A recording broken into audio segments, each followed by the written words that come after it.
It is 9:14 a.m.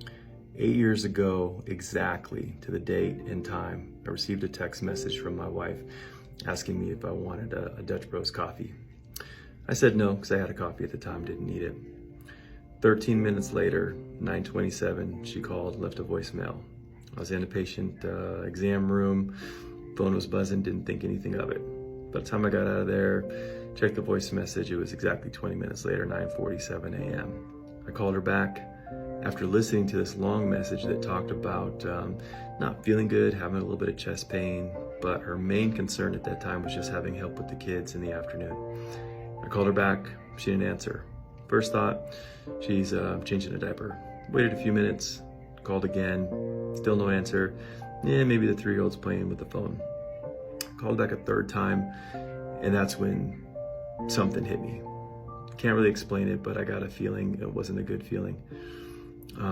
Called my neighbor, told her to go check on her. He called me right back, said, "We're calling 911 and you need to come home."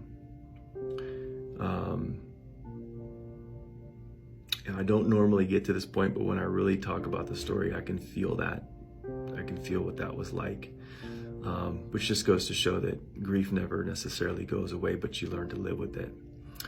I got home to see her pale, having trouble breathing, disoriented.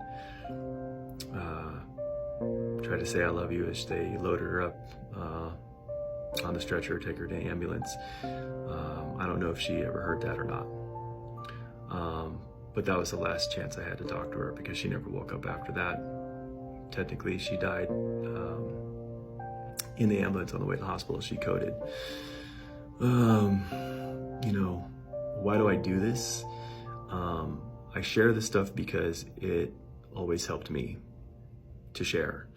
And I was helped by hearing other people's story as well too. So it's therapeutic for me. So maybe I'm being a little bit selfish with it, but I like to do it. So I hope that this finds somebody well. That the pain was there, but I've been able to move forward with the grief and able to reflect on it.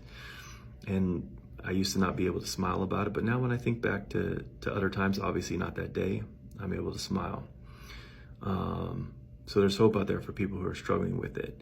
And I also really want you to know, this can be a sad day for me, and this is a sad story, but that's not the end of my story. That's not where my story ends. And later I'm going to post about the next chapter for me. Thanks.